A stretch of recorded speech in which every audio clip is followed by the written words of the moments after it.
গৃহপ্রবেশ আজকের পর্বে আপনারা দেখতে পারবেন শুভলক্ষ্মীর নতুন পরিকল্পনা। শুভলক্ষ্মী এবার আরও শক্তিশালী হয়ে ধূমত্রীকে মোকাবেলা করার জন্য সিদ্ধান্ত নিয়েছে।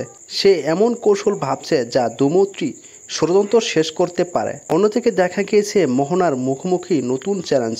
মোহনা আজ এক কঠিন পরিস্থিতির মুখোমুখি হয়, যেখানে তার অতীত নিয়ে প্রশ্ন তোলা হবে। সে কিভাবে নিজের পরিবারকে রক্ষা করবে তা দেখার বিষয়। অন্যদিকে দেখা গিয়েছে নীলাভের দ্বিধা ও সন্দেহ। নীলাভা আজ মোহনার প্রতি তার বিশ্বাস নিয়ে দ্বিধায় পড়েছে। সে তার অনুভূতিকে নিয়ন্ত্রণ করতে চেষ্টা করছে। এদিকে ধূমত্রীর ষড়যন্ত্রের নতুন মোড়। ধূমত্রী আজ নতুন কোনো ষড়যন্ত্র শুরু করতে যাচ্ছে, যা পুরো পরিবারের জন্য বিপজ্জনক হতে পারে। এদিকে শুভলক্ষ্মী ও মোহনাকে সাবধান থাকতে হবে। তবে পারিবারিক সমস্যাটা আরও বেড়ে যাচ্ছে। বাড়ির সকলের মধ্যে আজ টানাপোড়েন বেড়েই গেছে। কেউ কারো ওপর আস্থা রাখতে পারছে না। তবে আজকের পর্বর মূল থিম হলো সত্য ও মিথ্যার দ্বন্দ্ব, সম্পর্কের ওপর পরীক্ষার সময়, প্রতিশোধ রক্ষা, বিশ্বাস সন্দেহের লড়াই। এই ছিল আজকের পর্বের মূল থিম। তো বন্ধুরা, পরবর্তী আপডেট সবার আগে জানতে হলে এখনই চ্যানেলটি সাবস্ক্রাইব করে একটি লাইক করে পাশে থাকুন।